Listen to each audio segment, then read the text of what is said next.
मृत्यु सत्य है और शरीर नश्वर है, यह जानते हुए भी अपनों के जाने का हम सभी को बेहद दुख होता है। हमें ईश्वर से विनती और प्रार्थना करनी चाहिए कि दिवंगत आत्मा को ईश्वर शांति और मोक्ष प्रदान करे।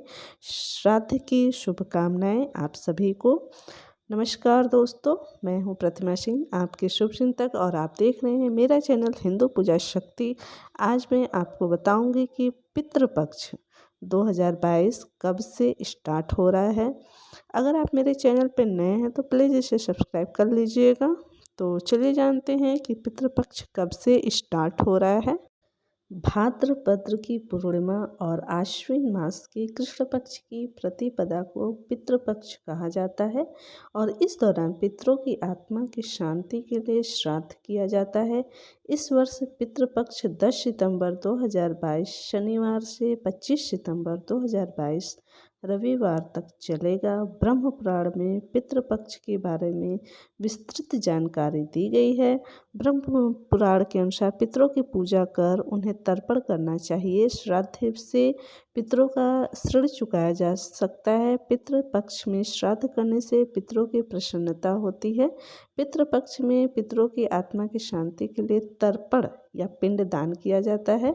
तो आइए जानते हैं इनकी तिथियां और श्राद्ध का महत्व। तो आइए पहले श्राद्ध का महत्व समझ लेते हैं। ऐसा माना जाता है कि श्राद्ध की शुरुआत में पूर्वज अपना हिस्सा लेने के लिए पृथ्वी पर आते हैं, इसलिए उनकी तिथि से एक दिन पहले शाम के समय दरवाजे के दोनों ओर पानी दिया जाता है, जिसका अर्थ है कि आप अपने पूर्वजों को आमंत्रित कर रहे हैं। और दूसरे दिन जब किसी ब्राह्मण को उसके नाम से भोजन कराया जाता है तो उसका सूक्ष्म रूप पितरों तक पहुंच जाता है।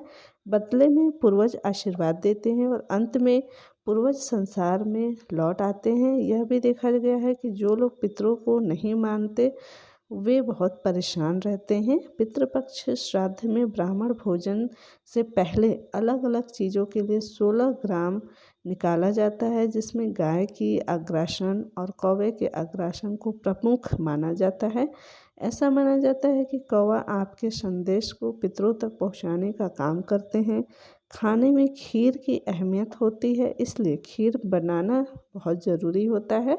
भोजन के पूर्व ब्राह्मण संकल्प भी करता है।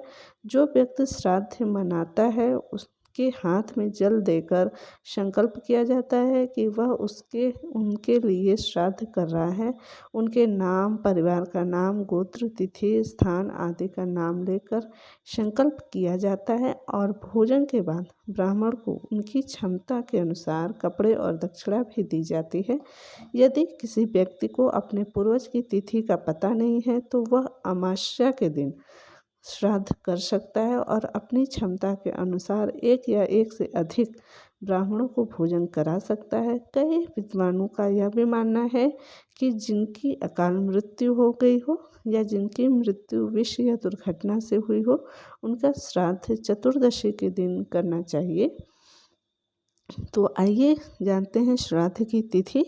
अपने पूर्वजों के प्रति श्रद्धा रखना और पितृ तर्पण और श्राद्ध कर्म करना बहुत ज़रूरी है। ऐसा करने से व्यक्ति को स्वस्थ, समृद्धि, लंबी आयु, सुख और शांति की प्राप्ति होती है। जातक के वंश की उन्नति होती है और उत्तम संतान की प्राप्ति भी होती है। पूर्वज के लिए किए गए भक्ति कार्य को श्राद्ध कहा जाता है। 17 सितंबर को किसी भी तिथि का श्राद्ध नहीं होगा। तो दोस्तों, आपको यह जानकारी कैसी लगी प्लीज़ हमें कमेंट करके ज़रूर बताइएगा। तो मिलते हैं आपको फिर से एक नई जानकारी के साथ। तब तक के लिए मैं प्रतिमा सिंह आपसे विदा लेती हूँ। ओम नमः शिवाय।